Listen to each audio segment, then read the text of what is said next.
নমস্কার, গল্প চ্যানেলে আমি অঞ্জলি। শুনছেন শহীদ আনোয়ার পাশা রচিত রাইফেল রুটি আওরাত উপন্যাসখানির ৫ম পর্ব। সুদীপ্তর মনে হল ডক্টর ফজলুর রহমানের ভাগ্যেও কি তবে না, তা না হতেও পারে। তাদের মতোই তিনিও লুকিয়ে বাঁচতে পারেন না। হ্যাঁ, বেঁচেই আছেন হয়তো।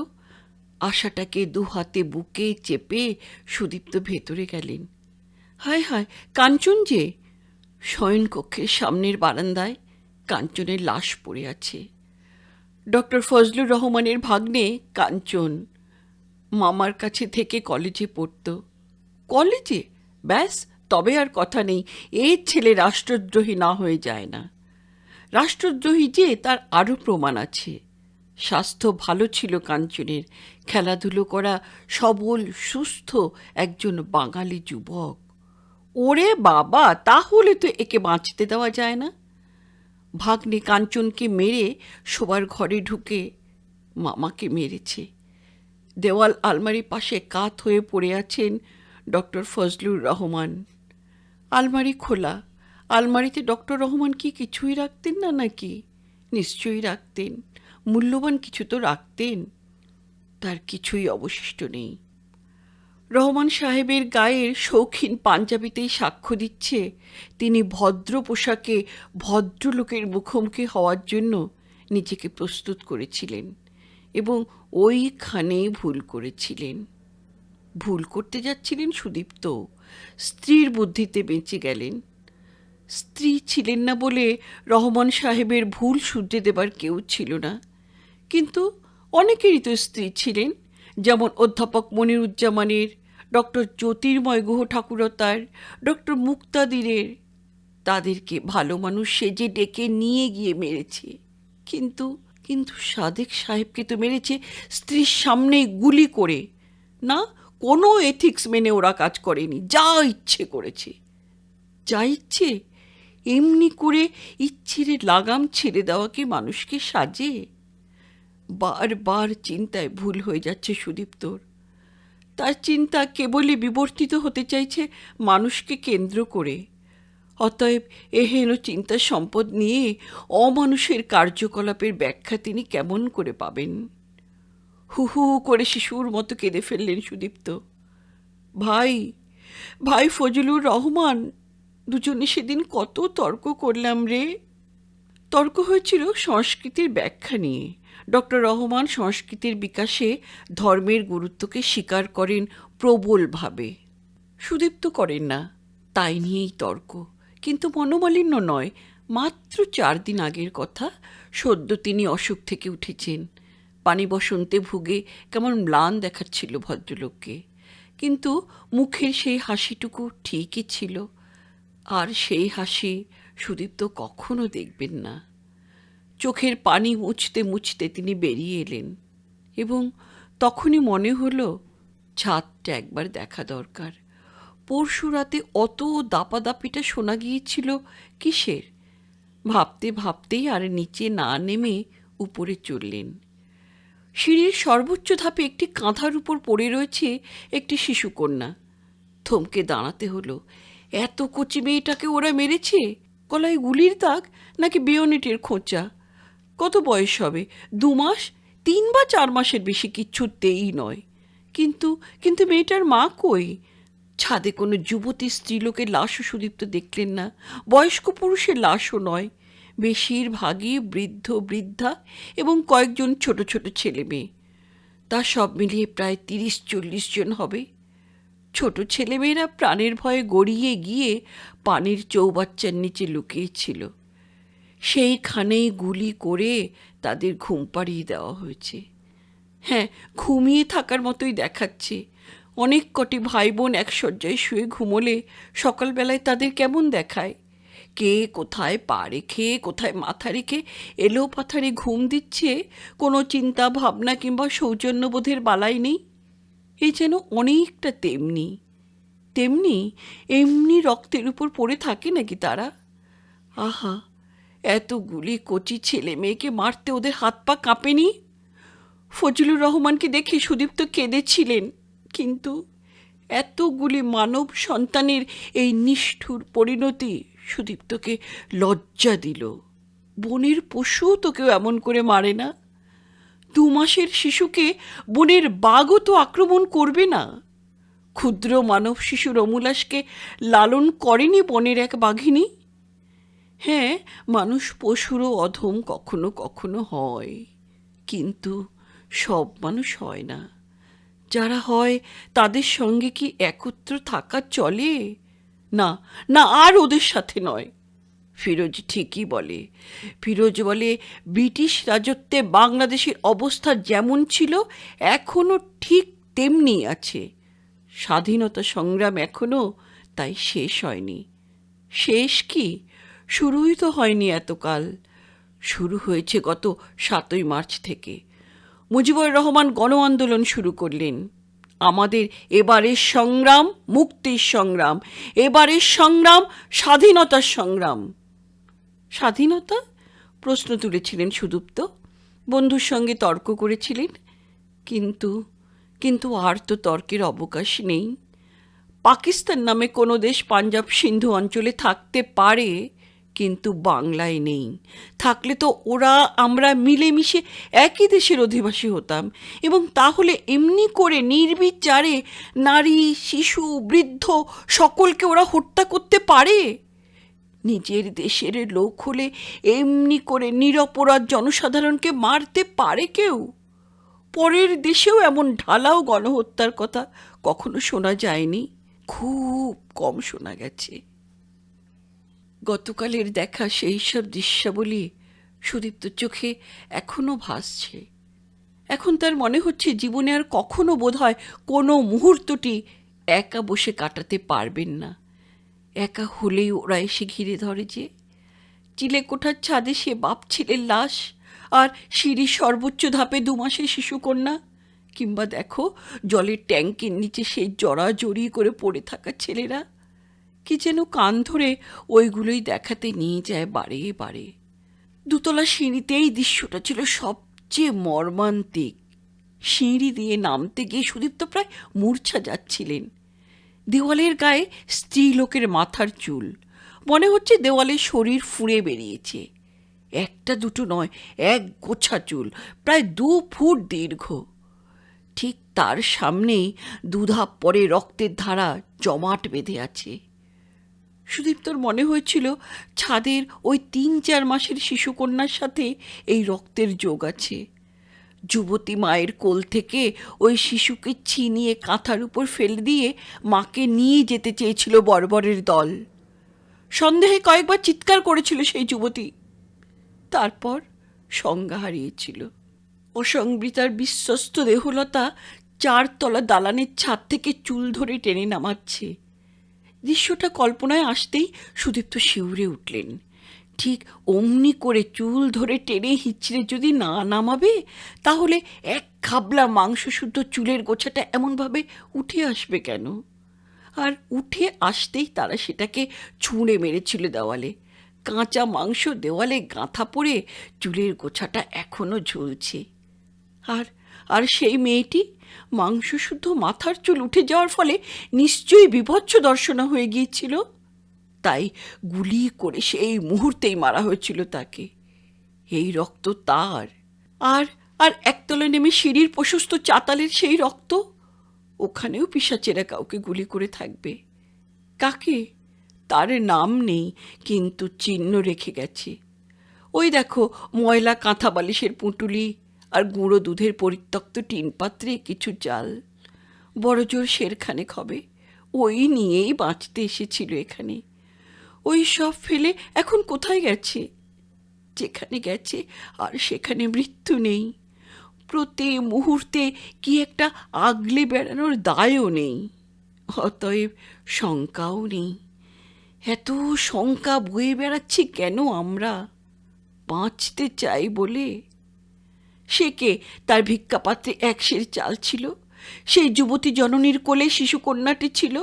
সব ফেলে তারা চলে গেছে। বাসায় 1 বস্তা চাল ও কয়েক হাজার টাকার বই ও আসবাবপত্র ফেলে সুদীপ্তও চলে এসেছেন। কিন্তু কিন্তু সেই শঙ্কাটাকে সঙ্গে এনেছেন ঠিকই। সেই শঙ্কাটা এখানেও সুদীপ্তকে তাড়া করল, ফিরোজের এই সুসজ্জিত ড্রয়িং রুমের মধ্যেও। দেওয়ালে ঝুলে থাকা সেই চুলের গোছা সুদীপ্তর চোখের সামনে ভেসে উঠল। কে যেন একখণ্ড ভারী পাথর ঝুলিয়ে দিল বুকের উপর। আমিনা কখন উঠে চলে গেছেন। এখন তিনি ঘরে একা, এবং সেইটেই সবচেয়ে যন্ত্রণার। সামনের সাদা দেওয়াল ফুঁড়ে এখনই যদি অমনি দীর্ঘ চুল গজায়, আরও তীক্ষ্ণ একটা ভয় তাকে আক্রমণ করতে এগোচ্ছিল। কিন্তু তিনি বাঁচলেন একজন ভদ্রলোকের আগমনে। ভদ্রলোকের মুখ ভরা দাড়ি, মৌলভী সাহেব বোধ হয়, পরিধানে পাজামা ও শেরওয়ানি, মাথায় টুপি। তিনি এসে পরিষ্কার উর্দুতে ফিরোজ সাহেব ভেতরে আছেন কিনা জিজ্ঞাসা করলেন। সুদীপ্ত একেবারে অবাক। এই ধরনের মানুষের সাথেও ফিরোজের দোস্তি আছে নাকি? সুদীপ্ত একটু বিস্ময় অনুভব করলেন, এবং বিস্ময় তার সপ্তমী চলল যখন ফিরোজ এসে আগন্তুককে দেখেই বুকে জড়িয়ে ধরলেন। যাক, তুমি এসে গেছো, তবে এখন খবর কি বলো? কিছু বলতে আগন্তুক ইতস্তত করছিলেন। ঘরে তৃতীয় ব্যক্তি আছেন। ফিরোজ তা বুঝতে পেরে বললেন, হ্যাঁ, এর সামনে স্বচ্ছন্দে মুখ খুলতে পারো, আমার অন্তরঙ্গ বন্ধু। তাছাড়া উনি বিশ্ববিদ্যালয়ের অধ্যাপক, চেষ্টা করলেও আমাদের কোনো ক্ষতি করতে পারবেন না। বিশ্ববিদ্যালয়ের অধ্যাপকদের সম্পর্কে তোমার ধারণা তো বেশ উচ্চমানের বোধ হচ্ছে। আগন্তুক ভদ্রলোক এবার পরিষ্কার বাংলায় বলে উঠলেন, আপনি ভাই রাগ করবেন না, আপনাদের কিছু সংখ্যক অধ্যাপক সম্পর্কে আমাদের ধারণা সত্যই খুব নিম্নমানের। উপকার অপকারের প্রশ্ন বাদ দিন, কোনো কিছুর করার ক্ষমতাই তারা রাখেন না। কয়েকটা কথা মুখস্থ পড়ে সেগুলি বছরের পর বছর ধরে আওড়ে অর্থ উপার্জনটা একটা যথার্থ তোতা পাখির কর্ম ছাড়া, কি বলুন? এই মৌলভী সাহেব ধরনের লোকটি বলছেন এই কথা? চমকে তো উঠতেই হয়। মৌলভী সাহেব হলেই কেবলই হাদিস কোরআনের কথা জানবেন, তার কি কোনো মানে আছে? সুদীপ্ত বললেন, সে কথা ধরুন আলাদাভাবে বলে কিছু লাভ নেই। কর্মজীবনে নানা স্তরে অমনি তোতা পাখিদেরই তো সংখ্যাধিক্য। যেমন দেশ, দেশের মানুষ যেমন, তেমনি আমাদের বিশ্ববিদ্যালয়, আমাদের বিশ্ববিদ্যালয়ের অধ্যাপকরাও তো তেমনি। সমাজের কোনো একটা অংশকে বিচ্ছিন্ন করে দেখতে পারেন কি? বুঝলে হে কোরাইশি? ফিরোজ বললেন, এই জন্যই এ ভদ্রলোক আমার বন্ধু। তুমি যতই ঘা দিয়ে কথা বলো, চটবেন না। তুমি রাগাতে চাইলেই উনি রাখবেন ভেবেছ?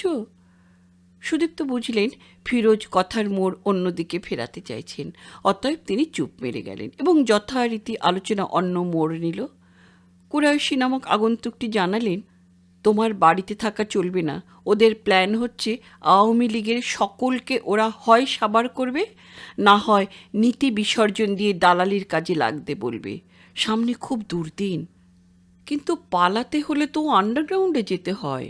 সেসব কলাকৌশল তো আমার জানা নেই। আন্ডারগ্রাউন্ডে তোমার যাওয়ার দরকার নেই। আপাতত কেবল ঢাকা ছাড়লেই চলবে, কিন্তু বাড়ি ছাড়তে হবে আজই। আজ বাড়ি ছাড়বো, কাল ঢাকা ছাড়বো, তারপর দেশ ছাড়বো কবে? দরকার হলে তাও ছাড়তে হবে, কিন্তু সে পরের কথা। আমরা আপাতত চেষ্টা করব পাকিস্তানিদের কেবলই ঢাকা শহরে আবদ্ধ রাখতে। না পারলে?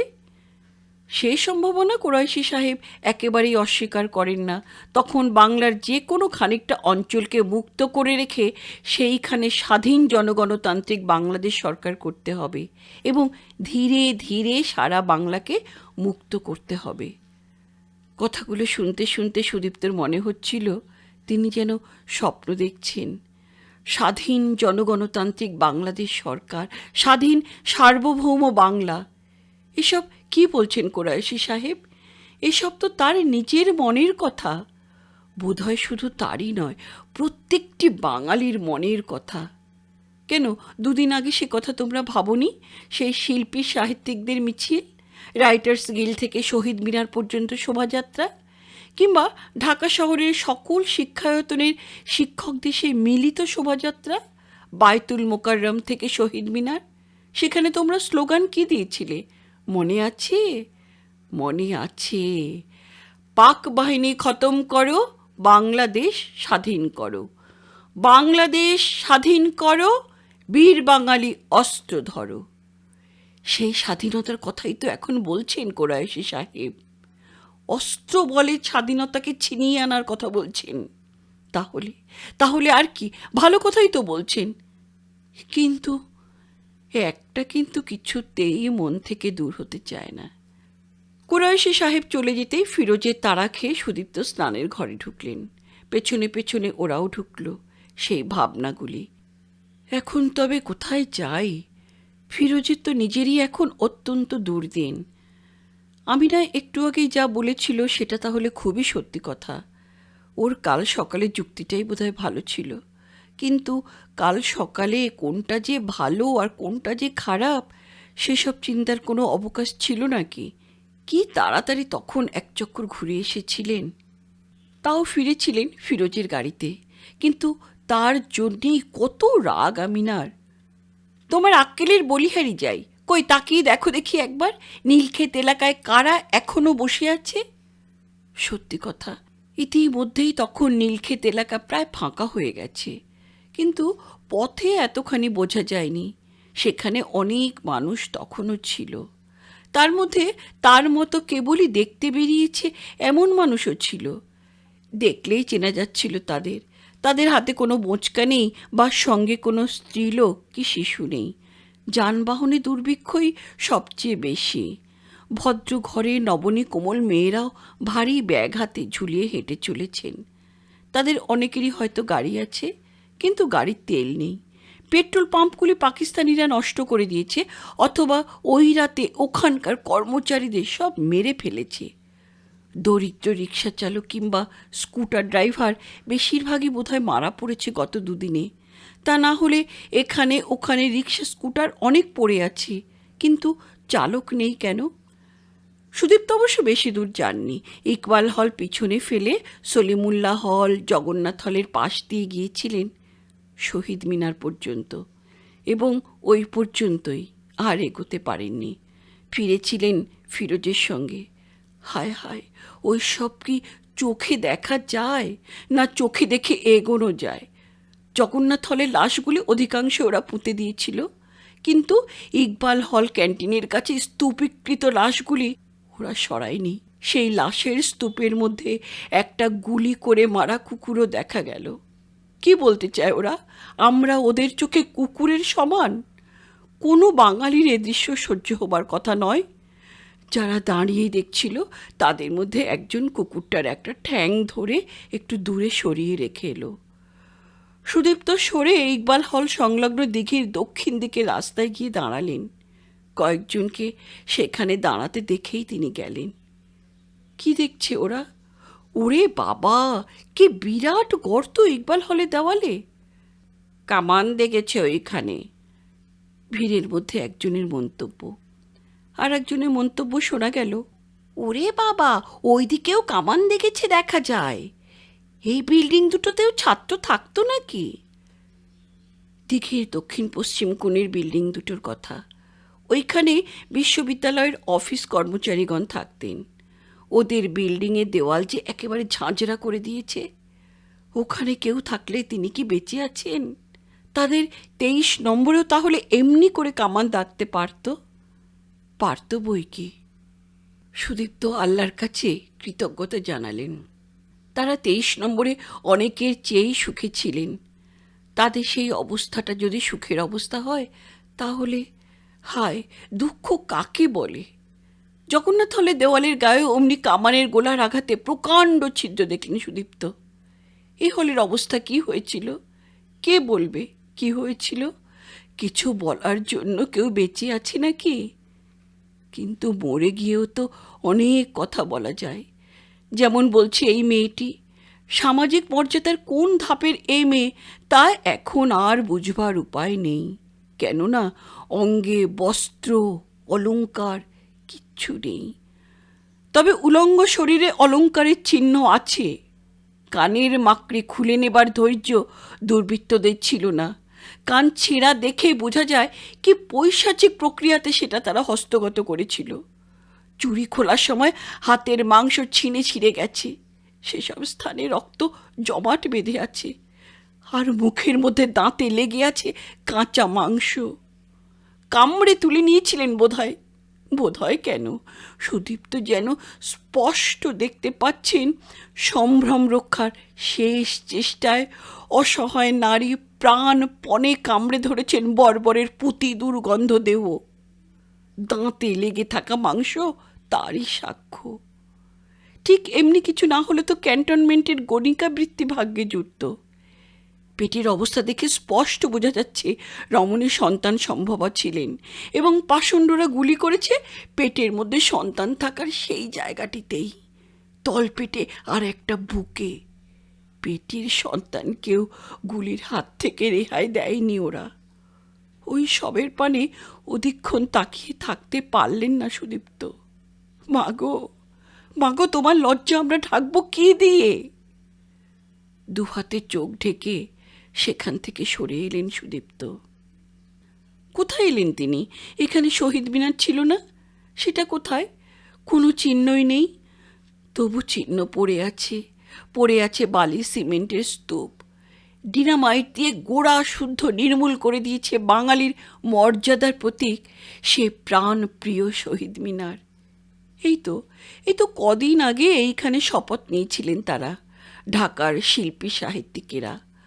কবিবন্ধু শামসুর রহমানের কণ্ঠে সুদীপ্তদের সকলের দীপ্ত শপথ বেজে উঠেছিল, আমরা লেখনীকে আজ দেশে স্বাধীনতা সংগ্রামের হাতিয়ার করব। তা করতেই হবে যে, আর তো ফুল খেলবার দিন নয়, ধ্বংসের মুখোমুখি আমরা। সুভাষ মুখোপাধ্যায়কে এখন যেন নতুন করে আবিষ্কার করলেন সুদীপ্ত। হ্যাঁ তো, অবিকল সেই সুভাষ তার কণ্ঠস্বর।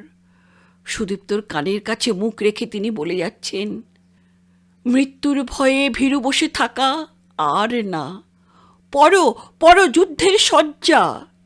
প্রিয়, ফুল খেলবার দিন নয় অদ্য, এসে গেছে ধ্বংসের বার্তা।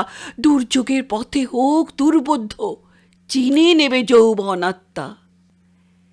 এবারের 21শে ফেব্রুয়ারিতে রাত দুপুরের অনুষ্ঠানে সুদীপ্ত এখানে এসেছিলেন, কারণ শুনেছিলেন স্বয়ং শেখ সাহেব ওই সময় আসবেন। এসেও ছিলেন শালপ্রাংশু বজ্রমানব শেখ মুজিবুর রহমান। কেমন যেন ম্লান দেখাচ্ছিল না মুজিব ভাইকে। ওকে ম্লান বলে নাকি, ঠিক কেমন যে দেখাচ্ছিল কোনো শব্দ দিয়ে তা যেন প্রকাশ করা যায় না। দুর্জয় সেনাপতির প্রতিজ্ঞা, জননীর মমতা এবং ষড়যন্ত্র সংকুল ভবিষ্যতের আশঙ্কা সব কিছুকে এক পাত্রে ঢেলে মিশালে যা দাঁড়ায়, মুজিব ভাইয়ের মুখে চোখে ছিল সেই ভাবের অভিব্যক্তি।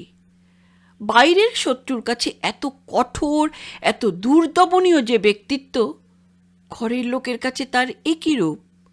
সুদীপ্ত তার চোখের দিকে তাকালেন। সেখানে তো কই সেই আগুন নেই। তবু আগুন আছে, আগুন চাপা দেওয়া, এবং চারপাশে আপনজনের উদ্দেশ্যে উচ্চারিত হচ্ছে বন্ধুর প্রীতি, শিশুর সারল্য আর বয়স্ক হৃদয়ের বাৎসল্য। এখন তিনি অকঠোর, কিন্তু সেই সঙ্গে অনমনীয় শপথে আকীর্ণ। সেই আত্মপ্রত্যয়বিদ্ধ দুর্দমনীয়তার সঙ্গে কি একটা এসে মিশেছে যেন। কি তার নাম? অপার্থিব দীপ্তি, স্বর্গীয় আভা। নাম যাই হোক, তিনি যে তখন ওই শিবানীর আশীর্বাদ প্রাপ্ত ছিলেন তাতে তো কোনোই ভুল নেই। তা না হলে কি করে তিনি তখন উচ্চারণ করেছিলেন সেই অমোঘ বাণী, এই শহীদ মিনারে আপনাদের সাথে এই বোধহয় আমার শেষ দেখা। শহীদ মিনারের সামনে থেকে এক ফুটো মাটি নিয়ে কপালে ঠেকিয়ে বঙ্গবন্ধু আরও বলেন, আমি যদি নাও থাকি, আপনারা থাকবেন। এই শহীদ মিনারকে ওরা যদি গুঁড়িয়ে দেয়, তবু থাকবে আপনার দেশের ধুলো, কাদা, মাটি। কখনো এই দেশের সাথে বিশ্বাসঘাতকতা করবেন না। কি কোমল, কি কোমল প্রীতিস্নিগ্ধ কণ্ঠস্বর। ইনি কি সেই 2 সপ্তাহ পরের বজ্রমানব শেখ মুজিব? 21শে ফেব্রুয়ারির ঠিক 2 সপ্তাহ পর রমনা রেসকোর্সে ৭ই মার্চে সেই বজ্রকণ্ঠ, সেই কণ্ঠ বিধ্বস্ত শহীদ মিনারে পাদদেশে দাঁড়িয়ে আবার স্মরণ করলেন সুদীপ্ত। কাল থেকে কতবারই তো স্মরণ করলেন। সেই কণ্ঠ ইতিপূর্বে কখনো কোনো বাঙালি শুনেছে? হয়তো কখনো শুনেছে শশাঙ্কের কণ্ঠে, হুসেন শাহের কণ্ঠে, কিংবা সিরাজের সেনাপতি মোহনলালের কণ্ঠে। এই তো সেদিন নেতাজি সুভাষের কণ্ঠেও শুনেছে। নেতাজির প্রয়াস ব্যর্থ হয়েছিল, কিন্তু বঙ্গবন্ধু, তোমার প্রয়াস ব্যর্থ হবে না, আমরা ব্যর্থ হতে দেব না। ৭ই মার্চের রমনা রেসকোর্সে যারা গিয়েছিল তারা কি জীবনের মতো অন্য মানুষ হয়ে যায়নি? অন্তত সুদীপ্ত হয়েছিলেন। রাজনীতির ডামাডোলে সুদীপ্ত কখনো ছায়া মারান না, কিন্তু ৭ই মার্চের রমনা রেসকোর্সের দৃশ্য দেখার পর এবং বঙ্গবন্ধু শেখ মুজিবুর রহমানের বক্তৃতায় তার সমস্ত চিত্ত ও দেহের প্রতিটি রক্তকণা একটি দৃঢ় প্রত্যয় বৃত্তে সংহত সূর্যমুখী হয়ে উঠেছে, স্বাধীনতা উন্মুখ অনির্বাণ সূর্যমুখী। আমাদের এবারের সংগ্রাম মুক্তির সংগ্রাম, এবারের সংগ্রাম স্বাধীনতার সংগ্রাম। সুদীপ্ত দাঁড়িয়েছিলেন, কিন্তু অন্যেরা কেউ দাঁড়াচ্ছেন না। তবে রুমাল বের করে চোখ মুছে নিচ্ছেন সকলেই। সুদীপ্ত চোখ মুছিলেন না। 2 গাল বেয়ে জলের ধারা গড়িয়ে গেলেও তিনি সেই ভগ্নস্তূপের পানে ফ্যাল ফ্যাল করে চেয়ে দাঁড়িয়ে থাকলেন। বরকত সালামের মুখ মনে পড়ল। একই সময় ছাত্র তারা, তার জীবনের কত স্মৃতির ইতিহাস গাঁথা হয়ে আছে ওদের ঘিরে। বরকতের বৃদ্ধা জননীর সেই কান্না মনে পড়ল। না, তিনি তো শুধু বরকতের মা নন, কোটি কোটি বাঙালির অসহায় বঙ্গজননীর প্রতীক। নিজের মুখের ভাষা সন্তানকে শেখানোর অধিকার তোমার নেই। তোমার আম কাঁঠালের ছায়া ঘেরা প্রাঙ্গণে নিজের মতো হয়ে বাঁচার অধিকার তোমার সন্তানের নেই। তোমার ভাঁড়ারের রত্ন সামগ্রী বিদেশিরা অপহরণ করে নিয়ে যাবে, তা আগলে রাখার অধিকার তোমার সন্তানের থাকবে না। রবীন্দ্রনাথ যথার্থই লক্ষ্য করেছিলেন, আমাদের মা দেবতার মেয়ে, কিন্তু দেবতার ক্ষমতা তার নেই। তিনি ভালোবাসেন, কিন্তু রক্ষা করতে পারেন না। কিন্তু মা গো, তোমার ছেলেরা এখন বড় হয়েছে না? এখনো সন্তানকে রক্ষা করার প্রশ্ন ওঠে নাকি? এবার যে আমরাই তোমাকে রক্ষা করব। এই সুদীপ্ত, সুদীপ্ত! সুদীপ্ত তাকিয়ে দেখেন ফিরোজ গাড়ির জানলা দিয়ে হাত বের করে তাকে ডাকছেন। দুপুরের খাওয়ার টেবিলে একপাশে একটা ছোট্ট ট্রানজিস্টার রেখে তারা একই সঙ্গে খাওয়া এবং সংবাদ শোনার কাজ সারলেন। ভারতীয় বেতার, আকাশবাণীর সংবাদ পরম আগ্রহে শুনলেন সকলে। না, ওরা এখনো আমাদের দুর্গতির খবর বিশেষ কিছু শোনেনি। এখান থেকে আমাদের কারো যাওয়া দরকার। কিন্তু ভারত আমাদের জন্য কতখানি করবে এবং কেন করবে? ফিরোজ প্রশ্ন তুললেন একজন খাঁটি রাজনীতিবিদের মতো। কিন্তু যার সামনে তুললেন তিনি তো কখনো রাজনীতির তর্ক করেন না। তিনি তার মতো করেই বললেন, মানুষের এত বড় বিপর্যয় ওরা দেখবে চুপচাপ? কিন্তু অন্য রাষ্ট্রের অভ্যন্তরে কোনো কিছু করার সুযোগ তাদের কতখানি? আমিনা আলোচনায় যোগ দিলেন। অতএব সুদীপ্ত চুপ করে থাকতে পারেন না। তিনি বললেন, তাই বলে পাশের বাড়িতে এক ভাই আর এক ভাইকে পিটিয়ে মেরে ফেলবে আর আমরা প্রতিবেশী হয়ে চুপচাপ তা দেখব? বলবো এটা ওদের ঘরোয়া ব্যাপার? এই যুক্তির কাছে ফিরোজ স্বীকার করলেন এবং সুদীপ্তর ওই কথাটা মেনে নিলেন যে এখনই বিশ্বের সর্বত্র আমাদের লোক ছড়িয়ে পড়া দরকার। এই বিংশ শতাব্দীতেও আসুরিক শক্তির কাছে সভ্যতাকে মৃত্যুবরণ করতে হচ্ছে, এই সংবাদ সারা বিশ্বের জানা দরকার। কিন্তু জানা সম্ভব ছিল না। পাকিস্তান বেতার থেকে প্রচার হচ্ছে, অবস্থা সব স্বাভাবিক। বিদেশি সাংবাদিকদের পূর্বাহ্নে প্রদেশ ছাড়া করা হয়েছে। এখন এরা যা বলবে তাই সত্য হবে, অর্থাৎ সকলে জানবে কতগুলো বাজে লোক দেশে অশান্তি ছড়িয়ে বেড়াচ্ছিল এবং তাদের দমন করে শান্তিপ্রিয় নাগরিকদের ধনসম্পত্তি রক্ষা করা হয়েছে। দেশবাসী এখন পরম সুখলাভ করে সরকারের কাছে কৃতজ্ঞতা জানাতে ব্যস্ত। শালাদের বলতে বলতে থেমে গেলেন ফিরোজ। আমিনার উপস্থিতি তার কারণ। নিজেকে তিনি সংযত করে নিয়ে জ্বরের গ্লাসে হাত বাড়ালেন। এক ঢোক পানি খেয়ে অতঃপর তার বক্তব্য ভদ্র ভাষায় প্রকাশ করলেন। বর্বর পাকিস্তানিদের ঠান্ডা করতে হলে ডান্ডা ছাড়া কোনো ওষুধ নেই। আপাতত ভারত যদি আমাদের হয়ে 2 ঘা দিত ওদের পিঠে। কিন্তু 65 সালে তোমরাই তো বাধা দিতে এগিয়েছিলে। তা না হলে ওদের ডান্ডা সেবার ভারতের হাতে ভালো করেই খেতে হতো। সে কথা ওই বর্বরগণ স্বীকার করতে বাধ্য হয়েছে। ইস্ট বেঙ্গল রেজিমেন্টই 65 যুদ্ধে ওদের লাহোর রক্ষা করেছিল। নিশ্চয়ই আজ আর ওই কর্মের ভালো মন্দ নিয়ে প্রশ্ন ওঠে না। যাই হোক, তবু আমরা তখন পাকিস্তানে ছিলাম। যা তখন করেছি একজন নাগরিকের কর্তব্য হিসেবেই তখন তা করেছি। কিন্তু 25শে মার্চ থেকে আমরা আর পাকিস্তানি নই। অতএব এখন আমাদের এই স্বাধীন রাষ্ট্র বাংলাদেশের বুক থেকে পাকিস্তানিদের নিশ্চিহ্ন করাই হবে আমাদের প্রধান কর্তব্য। ওরা পাকিস্তানি, ওদের দেশ পাকিস্তান, মানে পাঞ্জাব, সিন্ধু, বেলুচিস্তান। আমরা বাঙালি, আমাদের বাংলাদেশে ওরা বিদেশি। আলোচনা এগোতে থাকলে কথাটা একসময় এইভাবেই মরে নিল। ফিরোজ এই আলোচনা সূত্রে বললেন, আজ বিদেশি শত্রুদের স্বদেশ ভূমি থেকে বিতাড়িত করতে বন্ধুদের সাহায্য চাই। অতি সরল কথা। কেমন সব পুরুষ আপনারা? আমিনা আবার মুখ খুললেন। বাইরে থেকে কারা এসে আপনাদের সাহায্য করবে, তারপর দেশকে মুক্ত করবেন, সেই আশায় গোঁফে তা দিচ্ছেন এখানে বসে। সহসা গর্তে পড়ে গেলে কিভাবে লাফ দিয়ে পালাতে হয় সে কায়দা ফিরোজ জানতেন কিছুটা। বলে উঠলেন, আমার কিন্তু গোপ নেই ভাবি, এই দেখুন। সেই জন্যই ভারী সুন্দর দেখায় মুখখানা, ঠিক মেয়েদের মতো। না, আমি না নয়, মীনাক্ষী বললেন কথাগুলি। মীনাক্ষী ভাবি এমন করে বলতে পারেন? সুদীপ্ত মীনাক্ষীর মুখের দিকে তাকালেন। মীনাক্ষী কথাটা বলেই যেন লজ্জা পেয়েছেন, এমনভাবে মুখ নামিয়ে নিয়েছেন। তার ফলেই আরও সুন্দর দেখাচ্ছে তাকে। এমন চমৎকার রসিকতাও জানেন মীনাক্ষী ভাবি। এই রসিকতার ফল কিন্তু ভালো হলো। কিছুক্ষণের জন্য অন্তত সকলে তারা বর্তমানের উদ্বেগ আকুলতা থেকে মুক্তি পেলেন। কিন্তু শীঘ্রই তারা খেলো। খাওয়া শেষ হতেই আবার সেই দুশ্চিন্তার কুয়াশায় দৃষ্টির সম্মুখবর্তী অতি নিকট ভবিষ্যৎ অত্যন্ত অস্পষ্ট এবং দুর্বোধ্য হয়ে উঠল। অতএব কর্মসূচি স্থির করতে অক্ষম হয়ে সুদীপ্ত সব ভার স্ত্রীর উপর ছেড়ে দিয়ে চুপ করে বসে রইলেন। অগত্যা কথা যা হলো তা ফিরোজের সাথে আমিনার।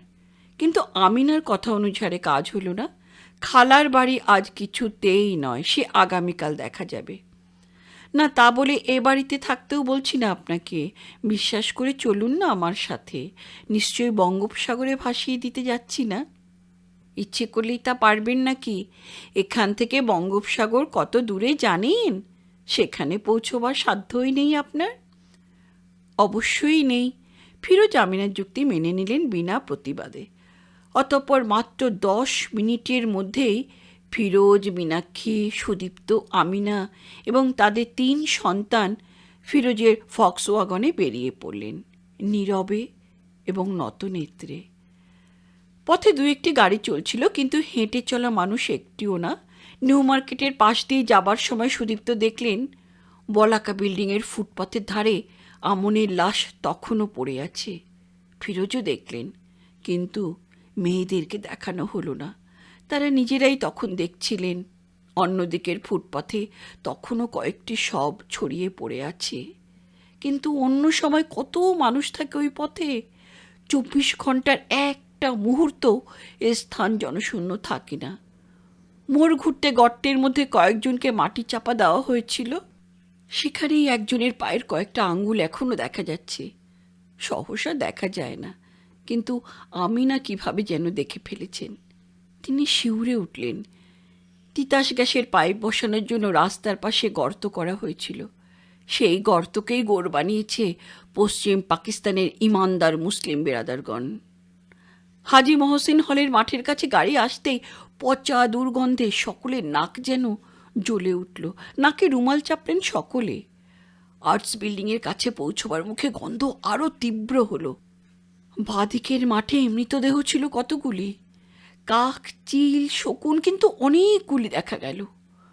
ডান দিকে উপাচার্যের শূন্য বাড়িটার দিকে সুদীপ্ত একবার তাকালেন। উপাচার্য আবু সাহেব চৌধুরী এখন দেশের বাইরে না? হ্যাঁ তো, 15ই এপ্রিল পর্যন্ত তার বাইরে থাকার কথা। আশ্চর্য, তিনিও বাইরে চলে গেলেন। এদিকে বিদায় নিলেন প্রদেশের গভর্নর, বিশ্ববিদ্যালয়ের আচার্য আহসান সাহেবও। আহসান সাহেবের মতো ভদ্রলোক পশ্চিম পাকিস্তানে ছিলেন কেন? পশ্চিম পাকিস্তানের সকলেই কি ইয়াহিয়া টিক্কার মতো হবে নাকি? সেখানে আজম খান, ইয়াকুব খান ছিলেন না? তোমাদের এখানে মুনায়েম খান নেই? ওই একটা সমাবেশ ঘটেছিল বটে ঢাকা বিশ্ববিদ্যালয়ে। আচার্য মুনায়েম খান আর উপাচার্য ওসমান গনি। আচার্য বললে মুনায়েম খান চড়তেন। আমারে কি তোমরা হিন্দু ঠাউরাইতেছো? মুসলমানের আচার্য কওয়া বড়ই দুষের। কোটি কোটি টাকা খরচা কইরা তোমাদের আচ্ছা শিক্ষা দিবার লাগিয়া এই যে বিল্ডিং বানাইয়া দিছি, তা কি এমনি কাফের হওন লাগা? কেন তো আমারে তোমরা চ্যান্সেলর কইতে পারো না? চ্যান্সেলের কথাটা মুনায়েম খান ঠিকমতো উচ্চারণ করতে পারতেন না, কিন্তু ওই পদের গৌরবটুকু ভোগ করতেন ঠিকই। এক সভায় সম্মুখে উপবিষ্ট ওসমান গনি সাহেবকে দেখিয়ে বলেছিলেন, এই যে আপনারা ওসমান গনি সাহেবরে দেখতেছেন, আমি হেরে ভাইস চ্যান্সেলর বানাইলাম। এইটা লেখাপড়ায় ভালো সাওয়ালা ছিল। আমি তার মতন পিএইচডি এমএইচডি কিছুই করবার পারি নাই, কিন্তু আল্লাহ আমারে গভর্নর করাইয়া চ্যান্সেলর বানাইয়া দিল, আর ওইটা আমার অধীনে ভাইস চ্যান্সেলর হইল। মুনায়েম খানের অধীনে অতি দোর্দণ্ড প্রতাপে ভাইস চ্যান্সেলরগিরি করেছেন জনাব ওসমান গনি। কি যে ভয়ে ভয়ে তখন কেটেছে সুদীপ্তদের দিনগুলি। কবে কোন ছাত্র এসে তাদের পিটিয়ে দেয় সেই এক ভয়, তার উপর ভয় চাকরির। কোনো কারণে অপছন্দ হলেই হলো, কোন দিক দিয়ে ফাঁক বের করে দয়া করে একটা চিঠি পৌঁছে দেবে তোমার বাড়িতে, তোমার চাকরির দরকার নেই আর। ওদের দুজনের মধ্যে একজন তো ছিলেন পাড় মূর্খ, বাংলা বিভাগের তৎকালীন অধ্যক্ষ মোহাম্মদ আব্দুল হাইকে রবীন্দ্রসঙ্গীত রচনার ফরমাইশ দিয়েছিলেন, এবং আর একজন কেবল নিজের উচ্চাভিলাষ পূরণের জন্য যিনি একজন মূর্খের তাবেদার হতে পারেন, তার নাম কি দেওয়া যেতে পারে? সে কি যেমন তেমন তাবেদারি? হুজুরের নির্দেশে ছাত্রদের ডিগ্রি কেড়ে নেওয়া থেকে শুরু করে ছাত্র নামধারী গুন্ডা লেলিয়ে দিয়ে অধ্যাপককে পিটানো পর্যন্ত কোনোটাই বাদ যায়নি। তারপর আবু সাইদ চৌধুরী যখন এলেন 1947 খ্রিস্টাব্দের 15ই আগস্টের মতো মনে হয়েছিল দিনটাকে। ধোঁয়াভর্তি বদ্ধ ঘরে দম আটকে মরতে মরতে সহসা যদি নির্মল নদী তীরের বাতাসে মুক্তি মেলে, তাহলে কেমন লাগে সেটা? ওসমান গনির পর আবু সাইদ চৌধুরী ছিলেন ঠিক তেমনি।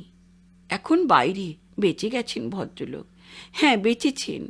এখানকার সব চোখে দেখলে শোকেই হয়তো মরে যেতেন। ছাত্র শিক্ষকদের যা ভালোবাসতেন, সকল মানুষকেই ভালোবাসতেন তিনি। ভালোবাসার তো মৃত্যু নেই। তিনি যেখানেই থাকুন, দেশের মানুষের প্রতি ভালোবাসা তাকে কর্মের পথ দেখাবে।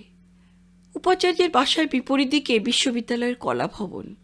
কলাভবনের প্রাঙ্গণে সেই সুপ্রাচীন বটবৃক্ষ।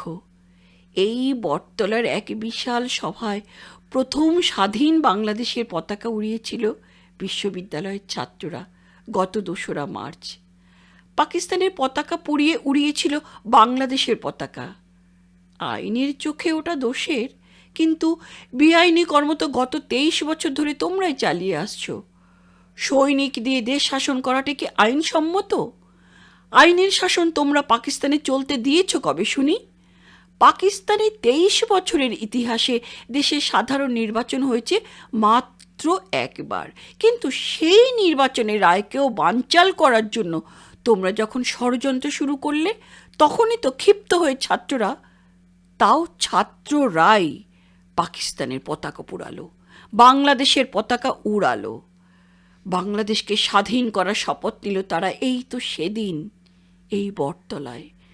হ্যাঁ, শহীদ মিনারের মতো এই বটতলাও ছাত্রদের সংগ্রামে প্রেরণার উৎস হয়ে থাকবে। সেজন্য শহীদ মিনারের মতো এই বটতলার উপরেও ওদের তো রাগ থাকার কথা। রাগ আছেই তো, একদিন দেখবে বটগাছটাকে ওরা নির্মূল করে দিয়েছে। গবেটদের পক্ষে ওটাই সম্ভব বটে, সুদীপ্ত বললেন। এবং রোকেয়া হলের সামনে এসে আমিনা বললেন, একটু দাঁড়ান না। আমিনার এক বান্ধবী এখানকার হলের হাউস টিউটার, একবার তার খোঁজ নেওয়া যায় না? ফিরোজ গাড়ি থামালেন, কিন্তু নামবার সাহস কারো হলো না। সকলেই দেখলেন রোকেয়া হলের প্রাচীরের একাংশ ভাঙা। রোকেয়া হলের ভেতরে প্রাঙ্গণে কোনো গাড়ি যাবার পথ না থাকায় কামান দেগে ভেতরে যাবার পথ করে নিয়েছিল পাক ফৌজের দল। তারপর ওরা কেউ ভেতরে গেলে দেখতেন ৮-১০ জন মেয়ের মৃতদেহ তখন গলতে শুরু করেছে। শকুন ছিল মাত্র ৩টি কি ৪টি, আর গুটি কয়েক কাক ও একটা কুকুর। কত আর খাবে তারা? বহু মৃতদেহই এখনো পাখি কিংবা কুকুরে স্পর্শ করেনি। পথে পথে তার প্রমাণ ছড়িয়ে আছে। কেউ গেলে দেখতেন ২টো লাশ তখনও শনাক্ত করা সম্ভব। কোথাও একটু ক্ষতচিহ্ন পর্যন্ত নেই। কেবল মনে হয় শরীরটাকে কে যেন ধরে দুমড়ে মুচড়ে রেখে গেছে।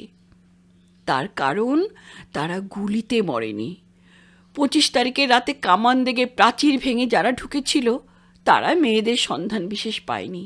ঘরে ঘরে ঢুকে মেয়ে খোঁজার সময় ছিল না তাদের। এদিকে ওদিকে এলো পাথারি গুলি করে সামনে ঝি চাকর যাদের পেয়েছিল তাদের মেরে চলে গিয়েছিল তারা। আওরাত সন্ধানী সৈনিকেরা এসেছিল ২৬ তারিখের দিনের বেলা। বেলা তখন ১:৩০ কি ২টো, জুমার নামাজের সময় তখন। গত রাত্রি থেকে একটানা কারফিউ থাকায় কেউ পালাতে পারেনি। জাঁতি কলে ইঁদুর আটকে থাকার মতো হলের মধ্যেই আবদ্ধ ছিল তারা। এবং সকালবেলাটা আশঙ্কায় উদ্বেগে অতিবাহিত হওয়ার পর দুপুরের দিকে মেয়েরা একটু নিশ্চিন্ত বোধ করেছিল।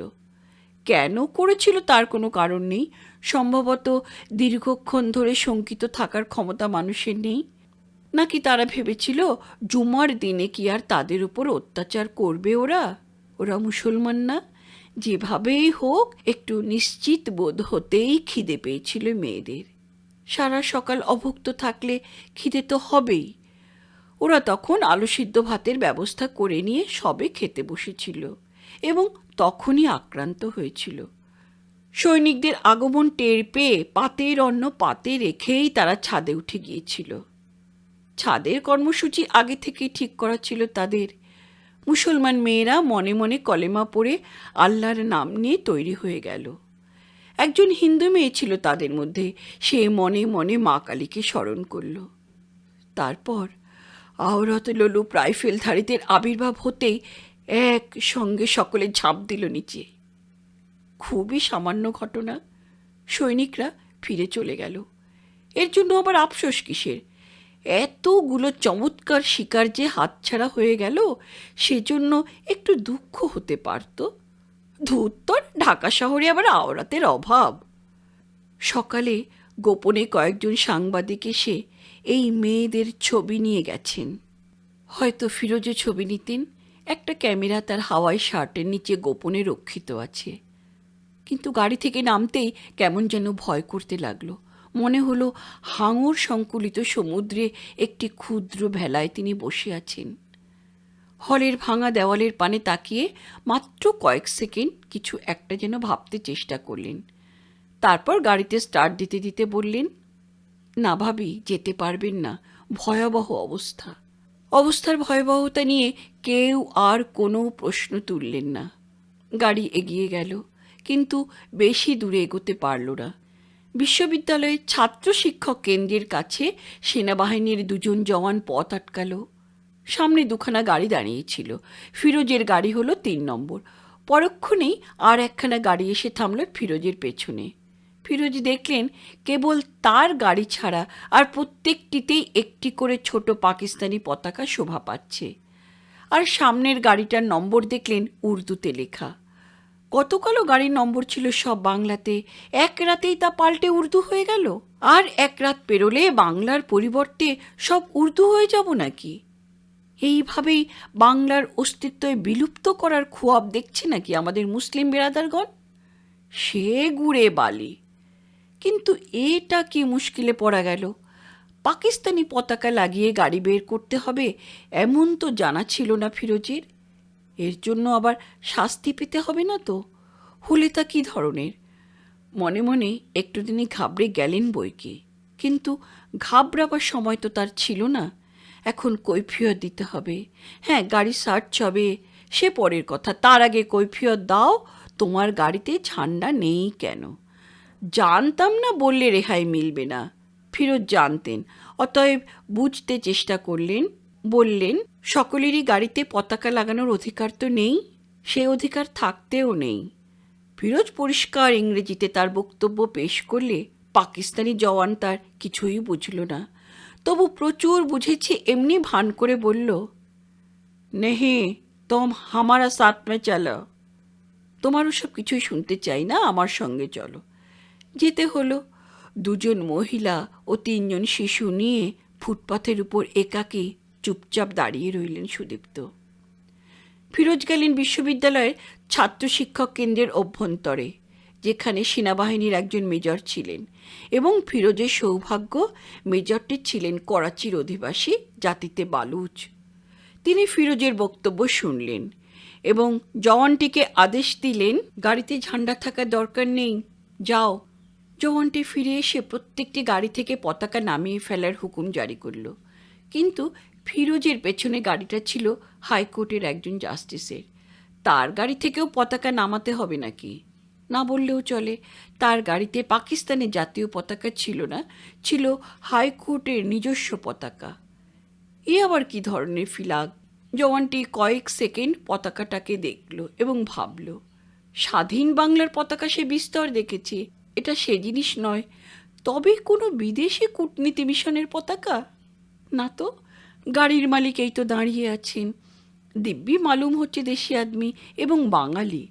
তাহলে দূর, আর চিন্তা করা যায় না, গাড়িতে পতাকা থাকবে না কারো। মেজর সাহেব বলে দিয়েছেন, ব্যাস ওই নিয়মই চলবে, পতাকা নামিয়ে ফেলো। নীরবে পতাকা নামিয়ে গাড়ির ভেতর রাখা হলো। আইনের বিচার যেখানে নেই, সেখানে বিচারকের সম্মানই বা থাকে কোথায়? অতঃপর গাড়ি সার্চ করার পালা। ফিরোজীদের গাড়িতে আলপনা আঁকা একটা লক্ষ্মীর ভাঁড় দেখেই এক লাফে দুপা পিছিয়ে গেল জওয়ানটি। ওরে বাবা, বোমা নাকি? না, ওটা বোমা যে নয় সেটা প্রমাণ করতে হিমশিম খেতে হলো ফিরোজকে, এবং শেষ পর্যন্ত ভেঙে দেখিয়ে তবেই রেহাই পাওয়া গেল। লক্ষ্মীর আলপনা দেওয়া সুন্দর গোল ভাঁড়টা চারদিক বন্ধ, কেবল একটি ফুটো দিয়ে ভেতরে পয়সা ফেলা যায়। ভাঁড়টা এলার ভারী পছন্দ হওয়ায় আজ সকালেই মীনাক্ষী ওটা তাকে উপহার দিয়েছেন, এবং খালা যখন তখন তো আর এমনি এমনি দেওয়া যায় না, ওর মধ্যে 5 টাকার একখানা নোটও দিয়েছিলেন। ফিরোজ ওটাকে ফুটপাতে ভেঙে দিতেই নোটটা ছিটকে পড়ল একপাশে। তাজ্জব কা বাত, বোমার ভেতর থেকে টাকা বেরিয়ে আসতে জওয়ানটি কখনো দেখেনি। তাড়াতাড়ি সে নোটখানা কুড়িয়ে নিয়ে ফিরোজদের একখানা সালাম ঠুকে সরে দাঁড়ালো। আপ চালা যাইয়ে। তারা চলতে শুরু করলো। চুপচাপ সকলে চড়ে বসলো গাড়িতে। কথা বলার প্রবৃত্তি কারও নেই, কিন্তু ফিরোজের মনের জোর বোধহয় মোটামুটি বজায় ছিল। নাকি সবাই যেখানে ঘাবড়ে যায় সেখানে কারো না কারো মনে কোনো অদৃশ্য একটা শক্তি উড়ে এসে বাসা বাঁধে। ফিরোজের মনে হচ্ছিল তার সঙ্গে এতগুলি নারী পুরুষকে বাঁচানোর চেষ্টা তাকেই করতে হবে। তাতে আনন্দ আছে না? দায়িত্ব ঘাড়ে এসে চাপলে তাকে শুধুই বোঝা হয়। একটা পৌরুষ তখন মাথা চাড়া দিয়ে ওঠে। পৌরুষের উদ্বোধনী পুরুষের পক্ষে আনন্দের। একটু এগিয়ে একপাশে কতকালের প্রাচীন কালী মন্দির, আর একপাশে বাংলা একাডেমি। দুটোই ছিল ওদের চক্ষুশূল। ওই দেখো না, গোলার আঘাতে বাংলা একাডেমির একাংশ কেমন ঝাঁঝরা করে দিয়েছি। মাত্র একাংশ, কি জানি শহীদ মিনারে দুর্ভাগ্য থেকে কি করে যে বাঁচল ওটা। কি করে এখনো টিকে রইল ওই কালীবাড়ি? অবশ্যই কালী মন্দিরের সম্মান রক্ষা পায়নি। পাকিস্তানি দুর্বৃত্তরা ওর ভেতরে প্রবেশ করেছিল। সেখানে সেবায়েত কতজন ছিলেন কেউ জানেন না, কিন্তু হানাদাররা জীবিত একটাকেও রাখেনি। শেষ পর্যন্ত কালী মন্দিরটাকে রাখবে তো? না, না রাখতেও পারে। বাইরের জগতের সামনে এতগুলি সেবায়েত হত্যার কৈফিয়ত খাড়া করতে হবে না? বিচ্ছিন্নতাবাদীরা মন্দিরে প্রবেশ করে সেখান থেকে পাক ফৌজের উপর গুলি চালাচ্ছিল। অগত্যা পাক ফৌজকে তখন কামান দাগাতে হয়েছিল মন্দির লক্ষ্য করে। তার ফলেই মারা গেছেন মন্দিরের সেবায়েতগণ। বিশেষ করে ওই সেবায়েতগণকেই হত্যা করা আমাদের সেনাবাহিনীর অভিপ্রায় ছিল না। এই ধরনের কোনো যুক্তির আড়ালে নিজের অপকর্মের সাফাই গাওয়া দরকার ওই দুর্বৃত্তদের অতি শীঘ্রই হতে পারে। তখন প্রশ্ন উঠবে, তোমাদের কামানের গোলা বেছে গিয়ে কেবল মানুষ হত্যা করলো, আর মন্দিরের গায়ে তার বিশেষ কোনো আঁচড়ই লাগলো না? এ কেমন কথা? শীঘ্রই হয়তো দেখবে মন্দিরের কিয়দংশ ভেঙে রেখে দেবে ওরা। হতেই পারে, অথবা গোটা মন্দিরটাকে গোড়া শুদ্ধ উপড়ে ফেলতে পারে। তখন বলতে পারবে ওখানে মন্দিরই ছিল না কোনো। অতএব সেবায়েত হত্যার কথা শত্রুদের বানানো কাহিনী। ঠিকই বলেছ, বেকুবদের পক্ষে কিছুই অসম্ভব নয়। ওই মন্দিরের কত ছবি কতজনের কাছে আছে সে হিসেব হয়তো মনেই থাকবে না। আর একটু এগোতেই শেরে বাংলা ফজলুল হকের মাজার, তার পাশে হোসেন শহীদ সোহরাওয়ার্দী ও খাজা নাজিমুদ্দিন। জীবদ্দশায় ফজলুল হক ও সোহরাওয়ার্দী পূর্ব বাংলার স্বার্থ নিয়ে কথা বলেছিলেন। নানাভাবে নানা সময়ে সেজন্য তাদেরকে পাকিস্তানের কেন্দ্রীয় সরকারের কোপদৃষ্টিতে পড়ে লাঞ্ছনা সইতে হয়েছিল। পক্ষান্তরে খাজা নাজিমুদ্দিনের সমগ্র জীবনে একটি কর্মও নেই যার সঙ্গে বিশেষ করে বাঙালির স্বার্থ জড়িত। অতএব এই দুই দেশে নায়কের পাশে খাজা নাজিমুদ্দিনের নাম উঠতেই পারে না। এই নিয়ে ক্লাবের আড্ডা একদিন তর্ক উঠেছিল। মাজারের কাছে আসতেই সে কথা সুদীপ্তর মনে পড়ল। না, নিজে তিনি তর্কে যোগ দেননি, কারণ ওই সব রাজনীতির ব্যাপার ভালো বোঝেন না তিনি। তাই চুপচাপ তিনি শুনেছিলেন ওদের কথা। একজনের বক্তব্য ছিল, শেরে বাংলা সোহরাওয়ার্দীর সঙ্গে নাজিমুদ্দিনের মাজার কেমন খাপছাড়া দেখায়, বরং ওটা করাচিতে জিন্না কিংবা লিয়াকত আলীর পাশে মানানসই হতো। তা যদি বলেন তবে সোহরাওয়ার্দীর কবর হওয়া উচিত ছিল কলকাতায়। শরৎ বোসের সঙ্গে স্বাধীন যুক্ত বাংলার কথা তুলে একসময় ভদ্রলোক জন্ম লগ্নেই পাকিস্তানকে ছুরিকাঘাত করতে চেয়েছিলেন, এবং ঠিক ওই কাজটির জন্যই সোহরাওয়ার্দীর আর সকল ভুল ভ্রান্তি চাপা পড়ে যাবে। তিনি ভবিষ্যৎ বাঙালির কাছে ন্যাশনাল হিরোর মর্যাদা পাবেন। প্রতিপক্ষ এ কথায় ক্ষিপ্ত হয়েছিলেন। ঘটনাটা 1969 মার্চের। তখন পর্যন্ত পাকিস্তানের সঙ্গে সম্পর্ক ছেদ করার কল্পনা কারো মাথায় ছিল না। কোনো কালেই কি সে কল্পনা কারো মাথায় জাগত? 71 এসে যদি ইয়াহিয়া খান আর টিক্কা খান গণহত্যা শুরু না করতেন, তাহলে 25শে মার্চের ওই হত্যাকাণ্ডের পর সোহরাওয়ার্দী, শরৎ বসুর সেই স্বাধীন সার্বভৌম বাংলাদেশের চিন্তা এখন অধিকাংশ বাঙালি বুদ্ধিজীবীকে পেয়ে বসেছে। বুদ্ধিজীবীদের দোষ নেই, পাকিস্তানিরা তো প্রমাণ করেই দিয়েছে বাংলা ও পাকিস্তান দুটো আলাদা দেশ। বাংলাকে ওরা যদি বিদেশি না ভাববে, তাহলে এমন নির্বিচার গণহত্যা সেখানে চালাতে পারে? যতই অমানুষ হোক, নিজের দেশের লোককে এমন কুকুর শিয়ালের মতন তাড়িয়ে ধরে মারতে পারে কেউ? ওরা হাইকোর্টের কাছে গাড়ি ঘুরিয়ে শান্তিনগরের দিকে মোড় নিলেন। রাজারবাগ পুলিশের সদর দফতর দেখলেন। দেওয়ালে প্রকাণ্ড আয়তনে গর্তগুলি পশ্চিম পাকিস্তানিদের বিকট মুখভঙ্গির প্রতীক হয়ে তাদের দিকে ব্যঙ্গ ছুড়ে দিচ্ছে। বাংলাদেশের বাড়িঘরগুলির উপর কি অবাধ অধিকার! যেখানে ইচ্ছে কামান দেগে বড় বড় ফুটো বানিয়ে দাও, যেখানে ইচ্ছে আগুন দাও, ধুলোর সঙ্গে মিশিয়ে দাও, যা তোমার মর্জি। মনে মনে অসম্ভব রকমের তেতে উঠলেন ফিরোজ। ওদের মর্জির উপর আমাদের জীবন! ইস, কীভাবে আগুন দিয়ে সারা এলাকাটাকে জ্বালিয়েছে! পুলিশরাও সব আওয়ামী লীগের লোক ছিল নাকি? সকালবেলা হাসিম শেখের কথা সুদীপ্ত স্মরণ করলেন। আর ফিরোজ, তিনি তখন ভাবছিলেন এখানে কয়েকটি ছবি নেওয়া যায় না? ওরে বাবা, লোহার টুপিধারী খবিশগুলো রাইফেল হাতে কিভাবে তাদের পানে তাকাচ্ছে দেখেছ? অন্য কেউ কোথাও না থাক, খবিশগুলো ঠিকই আছে। ফিরোজ তার গাড়ির গতি সামান্য একটু মন্থর করেছিলেন মাত্র। একেবারে থামাননি, কিন্তু একজন সৈনিক তাকে একেবারেই থামবার নির্দেশ দিল। অগত্যা থামতে হলো। বিশ্ববিদ্যালয় এলাকার মতো এখানেও আবার গাড়ি তল্লাশি হবে বোধ হয়। অতএব গাড়ি থামতেই ওরা নামলেন। প্রথমে নামলেন সুদীপ্ত, তারপর ফিরোজ, এবং ফিরোজে নেমে মেয়েদের নামার পথ করে দিতে গেলেন। কিন্তু থমকে গেলেন সুদীপ্তর অবস্থা দেখে। সুদীপ্ত নামতেই রাইফেলের নল এসে ঠেকেছিল তার বুকে। গুলি করবে নাকি? ফিরোজ বিবর্ণ হয়ে গেলেন। কি অদ্ভুত প্রশ্ন রে বাবা! তুম বাঙালি হ্যায় না বিহারি হ্যায় না হিন্দু হ্যায়?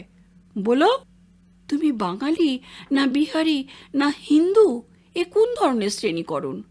শ্রেণীকরণ সম্পর্কে জ্ঞান থাকে কাদের? কিন্তু এত সব প্রশ্ন নিয়ে আন্দোলিত হবার অবকাশ তখন সুদীপ্ত ছিল না। এই মুহূর্তে সামান্য ভুলের মাসুল অতি চরম হতে পারে।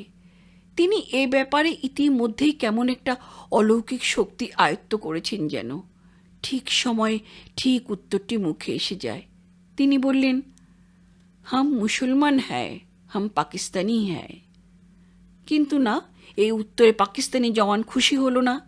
এ ধরনের ঘোরানো পেঁচানো জবাব সে জানে। কেউ তেমন জবাব দিতে এলে তা সে বরদাস্ত করতেও রাজি নয়। অতএব সুদীপ্তকে একটা ধমক খেতে হলো।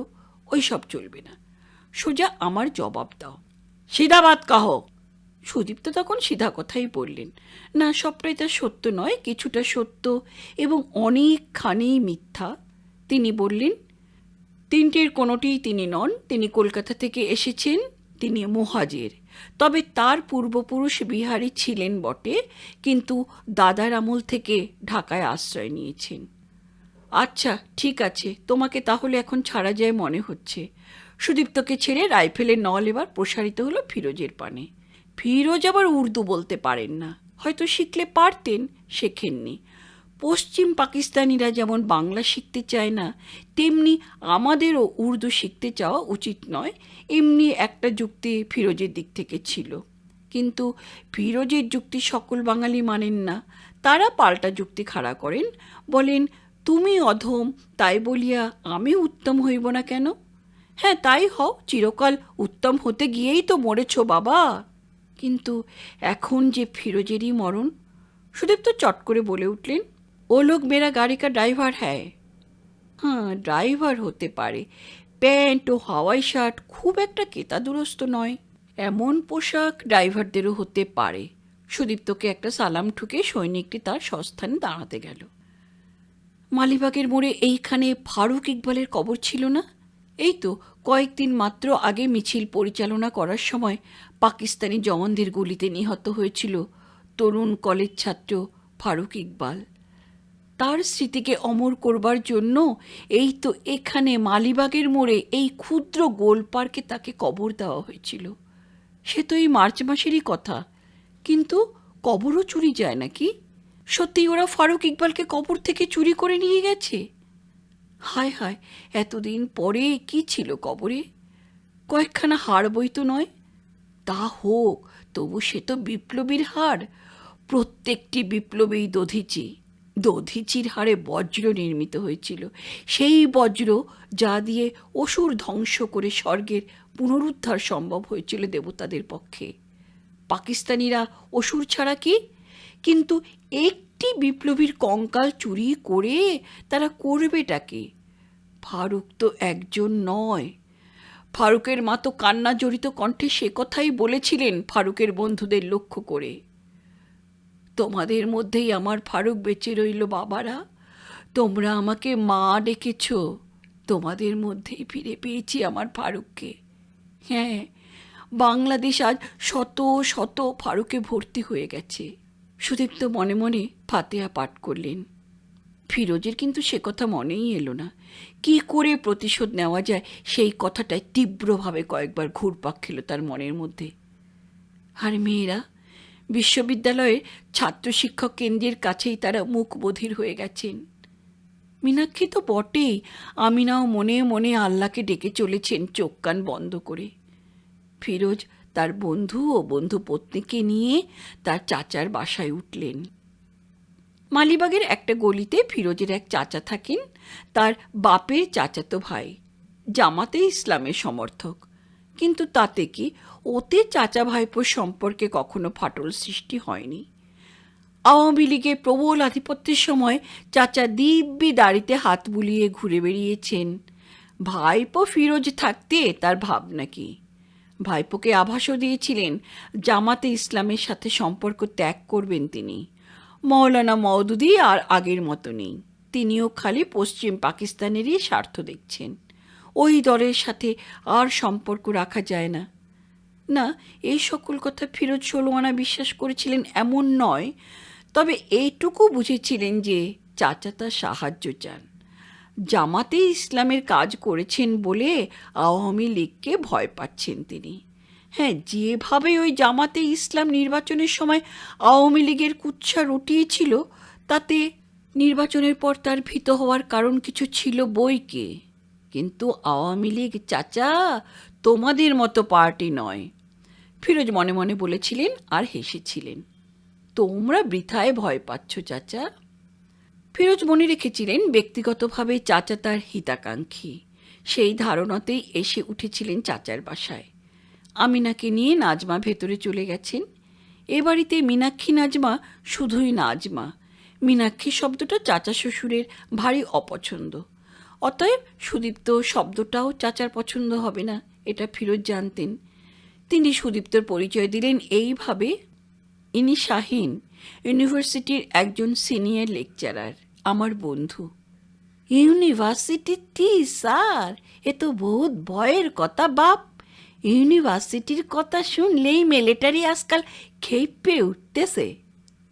তাই নাকি? তাহলে তো চাচা তোমার বাড়িতে রাত্রি যাপনের বাঞ্ছাটা পরিত্যাগ করতে হয়।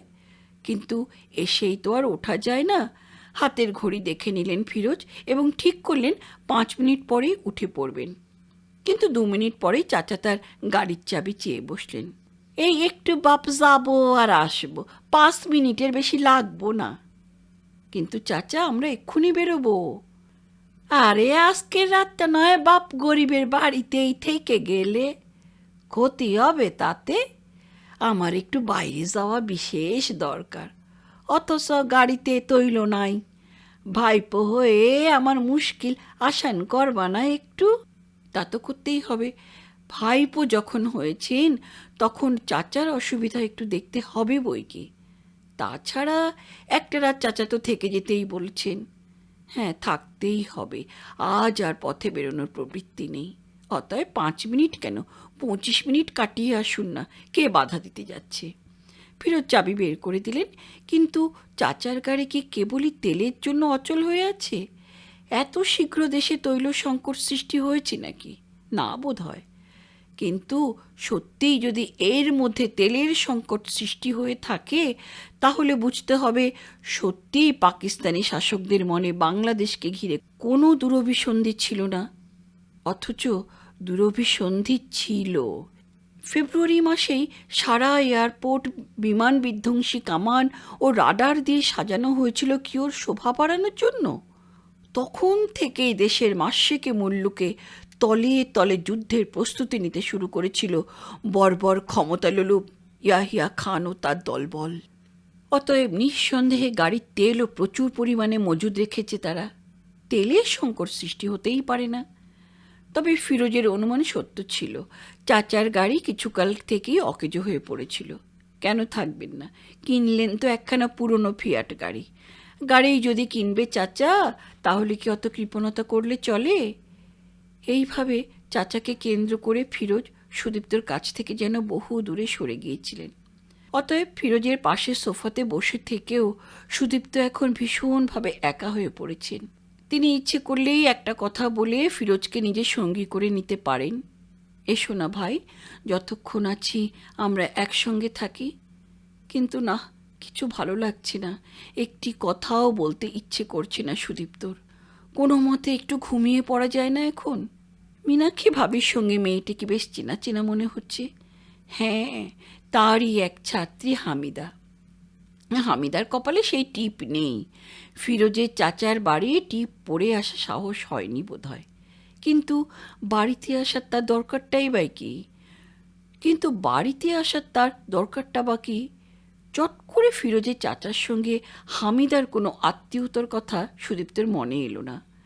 হয়তো প্রতিবেশী হবে, হয়তো মীনাক্ষীদের সঙ্গে আগে থেকেই জানাশোনা আছে।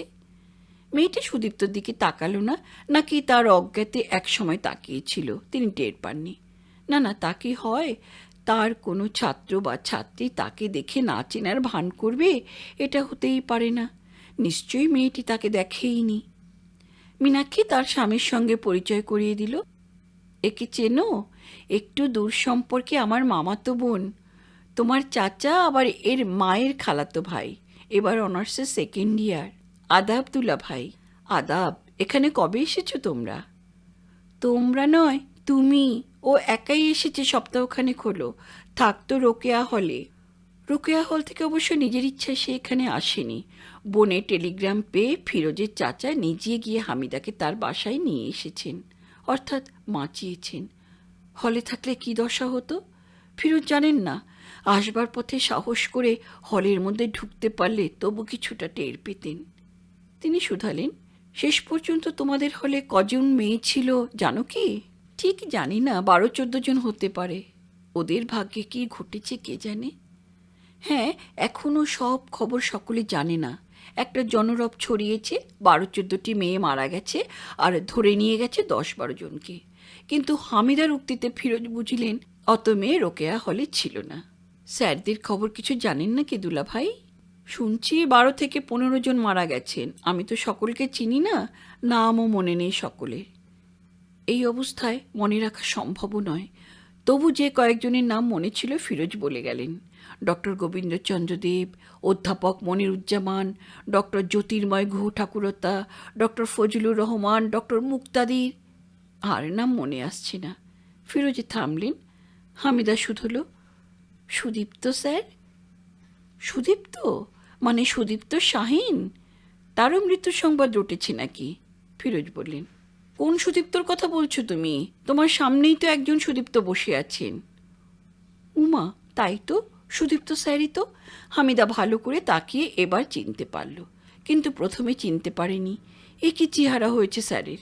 হামিদা তাড়াতাড়ি উঠে গিয়ে পায়ে হাত দিয়ে সালাম করল। ফিরোজ বলল, হামিদার অন্যায় কিছু হয়নি সুদীপ্ত। এই কদিনে একেবারে অন্যরকম হয়ে গেছো তুমি। তার উপরে আজ সেবও করনি। দুপুর অবধি ঘুরে ঘুরে চেহারাকেও কেমন ক্লিন্ন করে তুলেছ। তুই তুই সুদীপ্ত ভাইয়ের ছাত্রী? মীনাক্ষী বললেন। তুই না হিস্ট্রি নিয়েছিলি শুনেছিলাম। প্রথমে তাই কথা ছিল বটে, তবে শেষ পর্যন্ত ইংরেজিতেই ভর্তি হয়েছে সে। কিন্তু সে কথা হামিদা আর বলতে পারল না বোনকে। সে ততক্ষণে কেঁদে ফেলেছে। যার মৃত্যু সংবাদ দ্রুত জেনে সারা চিত্ত বেদনা মথিত হয়েছে, সহসা তাকে জীবিত দেখলে প্রাণে যে আনন্দ বাজে, সেই আনন্দের আঘাতে উদ্গত অশ্রু হামিদার চোখে। কিন্তু হামিদা যা শুনেছিল তা শোনা কি অস্বাভাবিক ছিল? 23 নম্বর বিল্ডিং যেভাবে আক্রান্ত হয়েছিল, তাতে ওর মধ্যে কারো কি বাঁচার কথা? ওই বিল্ডিংয়ের সকলেই মৃত বলে খবর উঠেছিল। হামিদা নিজেকে সামলে নিয়ে বলল, স্যার, যখন শুনলাম আমাদের ডিপার্টমেন্টের মুর্শেদ স্যার, গুহ ঠাকুরতা স্যার এবং আপনি 3 জনেই জল্লাদদের হাতে খতম হয়ে গেছেন, তখন কি যে অবস্থা হলো আমাদের। মুর্শেদ স্যার নিখোঁজ, তার সম্পর্কে কেউ কিছু জানে না। তবে আমার ধারণা তিনি বেঁচে আছেন। আল্লাহ তাকে বাঁচিয়ে রাখুন স্যার। আফিয়ার কথা মনে আছে স্যার? আফিয়া? আফিয়া দেখলে চিনতে পারবো। ছাত্রছাত্রী অনেককেই দেখলে চেনা যায়, কিন্তু নাম বললেই গোলমাল বাঁধে। অনেক মুখ ভেসে ওঠে, তার মধ্যে কোন নামটা কার তা ঠিক করা যায় না। স্যারকে নীরব দেখে হামিদা আরও পরিচয় দিল আফিয়ার। সেই যে মেয়েটা স্যার, হাত ভরে চুড়ি পরে আর কখনো ইংরেজিতে কথা বলে না। হ্যাঁ হ্যাঁ, মনে পড়েছে। হামিদা সেই মেয়েটির কথা বলছে যাকে ইংরেজি বিভাগের ছাত্রী বলে মনে হয় না। বড় বেশি বাঙালি নেই। আর আমাদের সঙ্গে এক গ্রুপে টিউটোরিয়াল ছিল। আর বলতে হবে না, এবার পুরোপুরি তাকে চিনেছেন সুদীপ্ত। তার স্বামী তো বিশ্ববিদ্যালয়েরই একজন শিক্ষক ছিলেন। কি হয়েছে তার? স্যার, ওর স্বামীকে আর্মিরা মেরে ফেলেছে। ঘর থেকে ডেকে নিয়ে বাইরে আফিয়ার চোখের সামনে গুলি করে মেরেছে। গতকাল পাশের বাড়িতে সে তার ভাইয়ের কাছে এসে উঠেছে। এ সংবাদের আজ যেন কোনোই গুরুত্ব নেই। কেউই গুরুত্ব দিল না আফিয়ার ট্র্যাজেডিকে। ছাত্রছাত্রীদের কোনো দুঃসংবাদ সুদীপ্তকে আদৌ স্পর্শ করেনি এমন কখনো ইতিপূর্বে হয়নি। কিন্তু আফিয়া তো কেবলই ছাত্রী নয়, তারই এক সহকর্মীর স্ত্রীও। তবু আফিয়ার জন্য মনে তেমন কোনো প্রতিক্রিয়া হচ্ছে কই।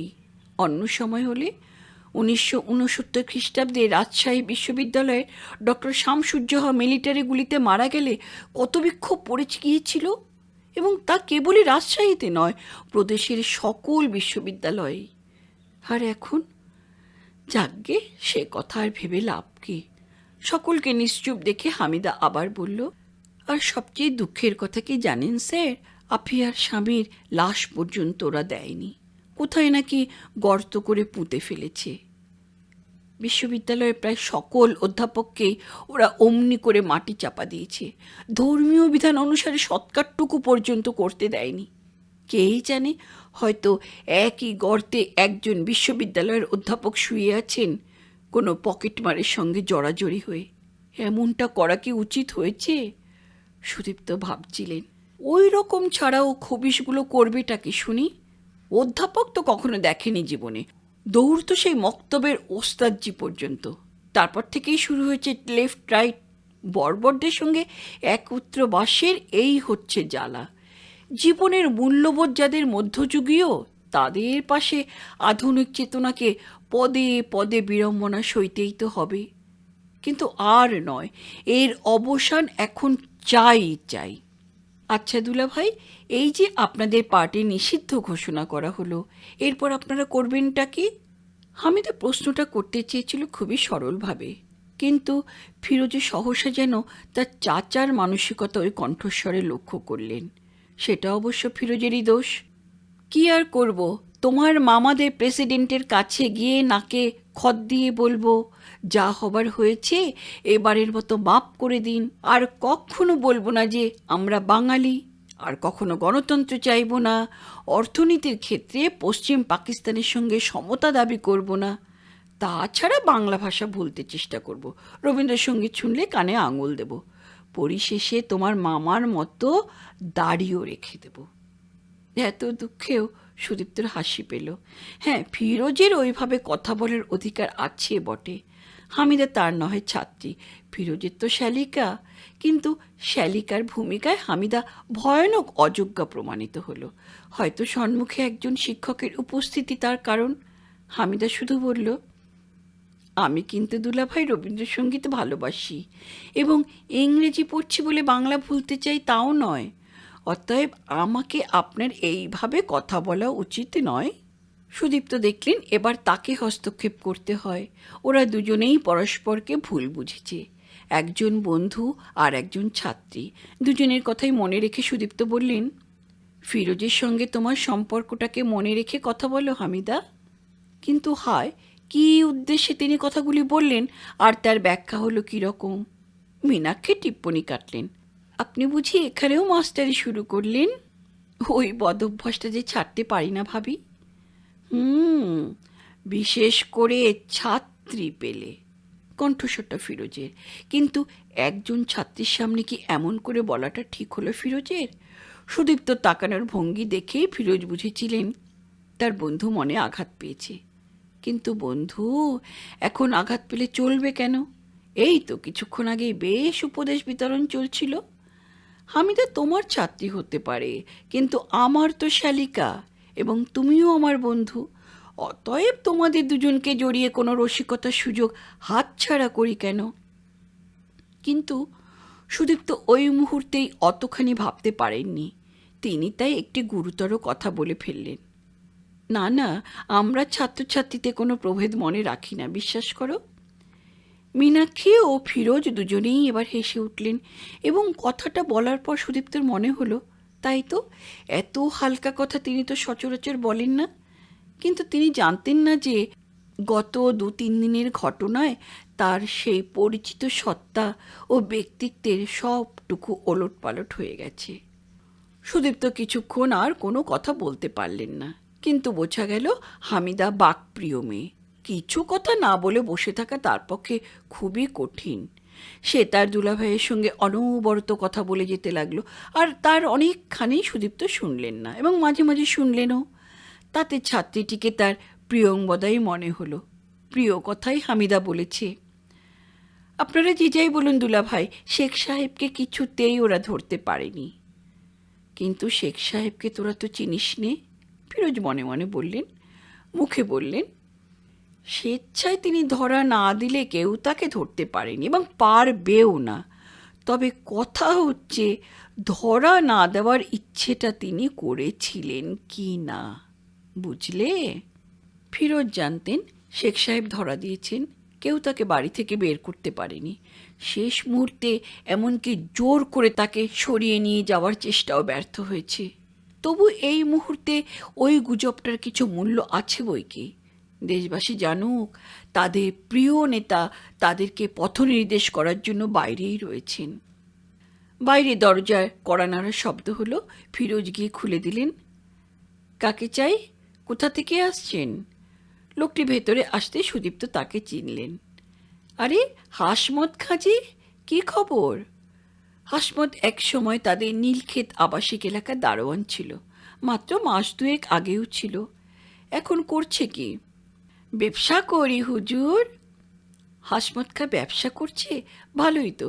বিহার থেকে মোহাজের হয়ে এসে হাসমত খা পিওনে চাকরি করতে একটা অফিসে, তাতে চলতো না। অগত্যা রাত্রে দারোয়ানি, রাত্রে তাদের এলাকা পাহারা দেওয়ার ভার নেওয়ার পরে আরও অতিরিক্ত 60 টাকা আয় হতো। এভাবেই চলছিল। হঠাৎ গত জানুয়ারিতে নীলক্ষেতের চাকরি সে ছেড়ে দেয়। কেন ছাড়ল, কোথায় কী কাজ পেল ইত্যাদি কোনো প্রশ্নই কারো মনে জাগেনি। কিন্তু এখন তো শুধাতেই হয়। ব্যবসা করছো তুমি? কিসের ব্যবসা? মোহাম্মদপুরে একটু মণিহারি দোকান পেয়েছি হুজুর। পেয়েছি মানে কিনে পাওয়া নয়, সে ইতিহাস কয়েকটি প্রশ্ন করে জেনে নিলেন তারা, অর্থাৎ সুদীপ্ত ও ফিরোজ। মীনাক্ষী ও হামিদা বাইরের লোকের সমাগম হতেই ভেতরে চলে গেছেন। হাসমতের কাছে সংক্ষেপে যা জানা গেল তাতে হাসমতের কোনো দোষ নেই। আমার কোনো দোষ নাই হুজুর, জোর করে আমার কাছে দিয়ে গেল। লোকটির বাড়ি ছিল ময়মনসিংহে। গতকাল নাকি জোর করে তার মণিহারি দোকানটা সে হাসমতকে দান করে গেছে। হাসমত ছিল ওই দোকানে সেলসম্যান। গত জানুয়ারি মাসে সব রকমের চাকরি ছেড়ে দিয়ে সে এই কর্মে ঢুকেছিল। মোহাম্মদপুর এলাকায় অবাঙালি সেলসম্যান ছাড়া দোকানের পসার জমানো শক্ত ছিল। অতএব হাসমতকে নিযুক্ত করে ভদ্রলোক ভারী সুবুদ্ধির পরিচয় দিয়েছিলেন। তাছাড়া হাসমত বেশ চালাকচতুর লোক এবং ভারী বিশ্বস্ত। হাসমতের চেষ্টায় 1 মাসেই দোকানের আয় প্রায় দ্বিগুণ বৃদ্ধি হলো। সবই তো বোঝা গেল, কিন্তু সেই বিশ্বাসের পুরস্কার স্বরূপ গোটা দোকানটাই একেবারে দান করে গেল। ওই রকম দান কেউ করে নাকি? সুদীপ্ত শুধলেন। লোকটা কি আর কখনো ফিরে আসবে না বলে গেছে? তা কিছু বলেনি হুজুর, খালি কাল সকালে আমাকে চাবি দিয়ে বলল, রোজ তুমি দোকান খুলবে আর কেউ পুছতাছ করলে কিংবা লুট করতে এলে তুমি বলবে দোকানটা তোমার, বুঝলে? তাই নাকি? তারপর? তারপর নিজের হাতে তিনি বাংলা হরফে লেখা সাইনবোর্ডটা নামায়ে ফেললেন। হামারে বললেন উর্দুতে একটু সাইনবোর্ড লিখে টাঙিয়ে দিতে। তুমি তা দিয়েছ তো? হ্যাঁ, হাসমত সে আদেশ পালন করেছে। সে তার মনিবের অত্যন্ত বিশ্বস্ত কর্মচারী। আগে দোকানের নাম ছিল মুক্তা মণিহারি, এখন সেখানে গেলে দেখা যাবে বাংলা হরফের কোনো চিহ্ন তার ধারে কাছে কোথাও নেই। তার পরিবর্তে উর্দু হরফে সবুজ কালি দিয়ে লেখা হাসমত স্টেশনারি।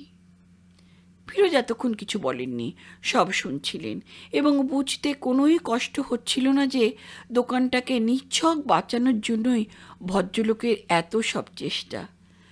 দোকানের মালিক অবাঙালি এমন একটা ধারণা বাইরে প্রচারিত থাকলে তবেই ওই এলাকায় তার লুটপাটের কবল থেকে রেহাই পেতে পারে। ভদ্রলোক ঠিকই ভেবেছেন, কিন্তু যে সর্ষে দিয়ে ভূত ভাগানোর আয়োজন করেছেন সেই সর্ষেতেই যে ভূত। ফিরোজ শুধালেন, আচ্ছা ধরো কয়েকদিন পরে যদি দোকানের মালিক ফিরে আসেন, তো হাম কিয়া করেগা? দোকানের মালিক তো এখন হামি। ও তো এখন হামারা দোকান আছে। তা আছে, থাক, তোমারই থাক, কিন্তু সেই ভদ্রলোক এসে যদি দোকান ফেরত যান, কি আবার খয়রাত করে আবার তা ফেরত নিবে? চাক্কু মেরে এক্কেবারে হালাক করে দিব না? দুজনেই অবাক হয়ে লক্ষ্য করেন হাসমত এখন আর সেই পিওন নয় যেন। এখন সেই যেন এই এক দিনেই তাদের সঙ্গে সমমর্যাদা সম্পন্ন ভদ্রলোক হয়ে উঠেছে। তা যা খুশি হোক গে, আর ভাবা যায় না কত আর অত্যাচারের অবিচারের যন্ত্রণা পোহানো যায়। না, ওই প্রশ্ন আর নয়। ফিরোজ কাজের কথা পারলেন।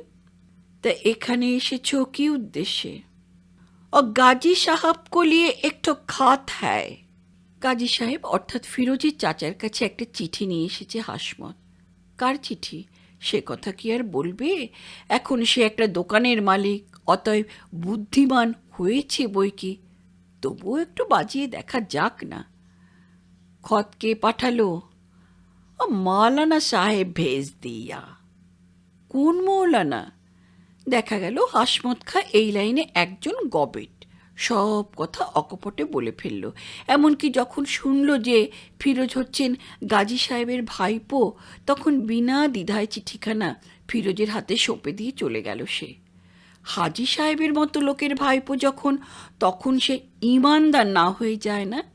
হাসমতের চিন্তা দৌড় এর চেয়ে বেশি হবে কি করে? কিন্তু হাসমত বড় উপকার করে গেল। চিঠিখানা তার চাচার নয়, তারই পাওয়ার দরকার ছিল বেশি।